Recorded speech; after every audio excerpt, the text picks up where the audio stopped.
रामजी अंबेडकर।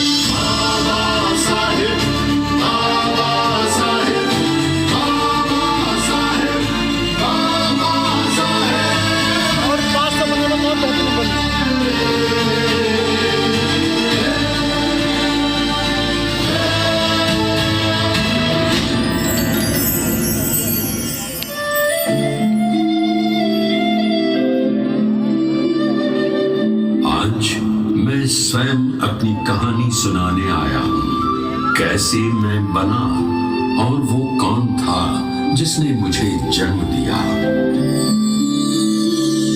मेरी शुरुआत उस छोटे से सैन्य नगर महू से होती है।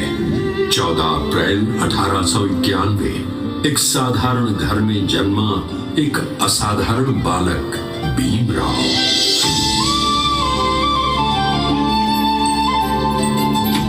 परिस्थितियां कठिन थी, जाति का दंश सर्वव्यापी था, लेकिन उस बालक की आंखों में एक अनोखी चमक थी, ज्ञान की प्यास, आत्मसम्मान की आग।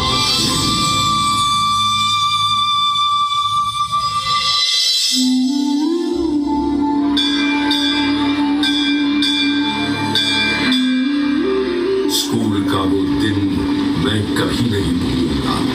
भीमराव स्कूल जाते, पर उनकी जगह अलग निर्धारित थी, बेंच पर नहीं, जमीन पर। किसी बर्तन से पानी नहीं, केवल किसी दयालु मनुष्य के हाथ से गिराई गई धार से ही पानी मिल सकता था।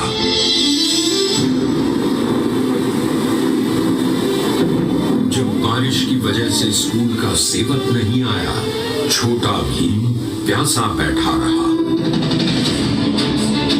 उसकी आंखों में दर्द नहीं, दृढ़ता थी। मैं एक दिन ये दीवारें गिराऊंगा।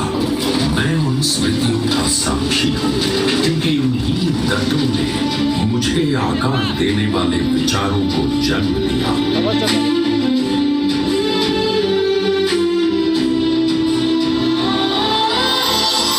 उस समय कोई सोच भी नहीं सकता था कि वही बालक आगे चलकर दुनिया के श्रेष्ठ संस्थानों में पढ़ेगा। बड़ौदा राज्य की छात्रवृत्ति ने उसे विदेश भेजा। कोलंबिया यूनिवर्सिटी में, जहां ज्ञान की विशाल नदी बहती थी, भीमराव ने शिक्षा को न केवल साधन बल्कि मुक्तिदाता के रूप में देखा। वो अर्थशास्त्र, राजनीति, समाजशास्त्र, हर विषय में गहराई से उतरे। मुझे याद है वो क्षण जब उन्होंने अपने शोध पत्र लिखे। उनके हर शब्द में भारत की पीड़ा की प्रतिध्वनि थी और भारत के भविष्य की आशा थी। फिर लंदन स्कूल ऑफ इकोनॉमिक्स, जहां उन्होंने दो डॉक्टरेट प्राप्त किए। दुनिया ने देखा ये युवक केवल पढ़ने नहीं आया था, बल्कि इतिहास बनाने चला था।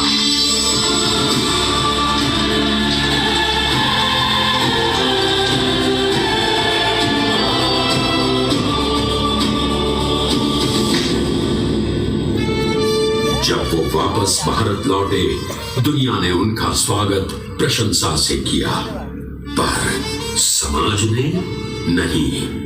उन्हें फिर वही भेदभाव मिला, वही तिरस्कार, वही सामाजिक बंधन।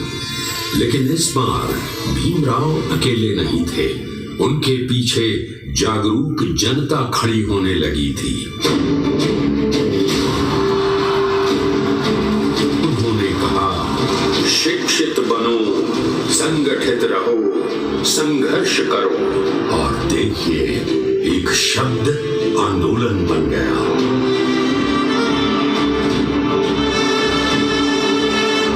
महान सत्याग्रह, जब पानी पीने का अधिकार भी लड़ाई का कारण बना। उनका आंदोलन कोई क्रोध नहीं था, वो एक सभ्य समाज की पुकार थी। यहीं से मेरे बनने की दिशा तय हो चुकी थी।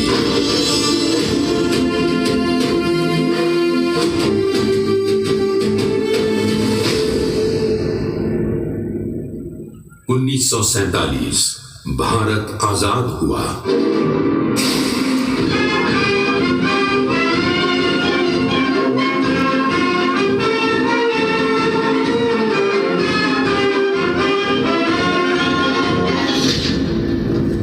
देश नया था पर घाव पुराने थे।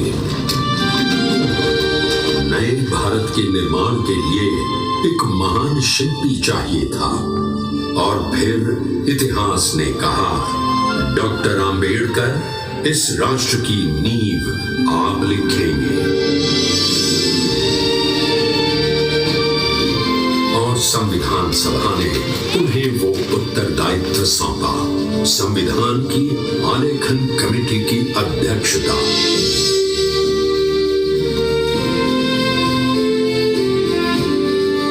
संविधान सभा की विशाल बैठकें, लंबी बहसें, दिन रात चलने वाले विचार विमर्श, और मेरे हर पन्ने पर उनके विचारों का प्रकाश उतरता गया।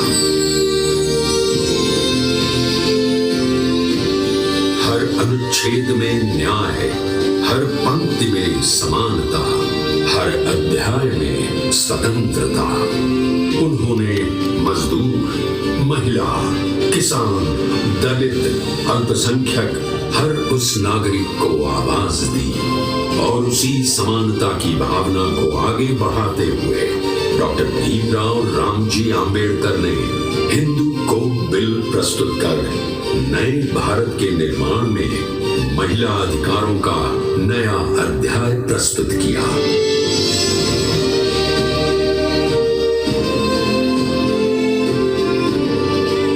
उन्होंने कहा, संविधान केवल वकीलों के लिए दस्तावेज न बने, ये जनता की किताब बने।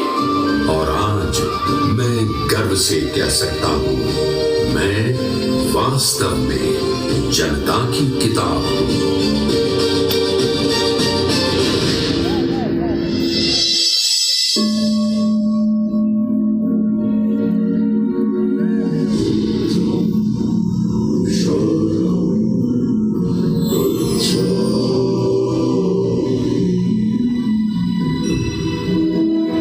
अपने जीवन के अंतिम वर्षों में उन्होंने धम्म को अपनाया,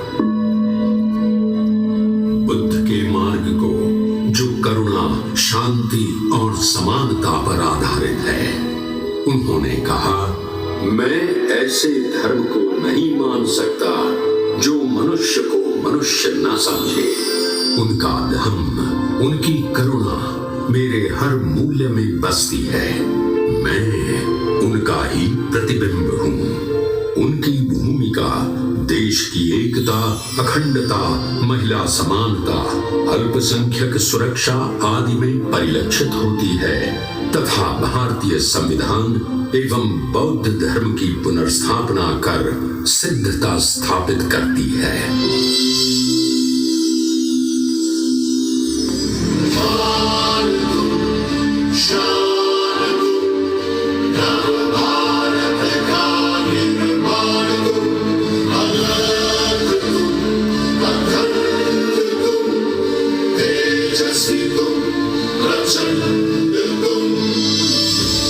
और आज जब मैं अपने पन्ने फड़फड़ाता हूं तो मुझे लगता है जैसे बाबा साहेब स्वयं बोल रहे हों।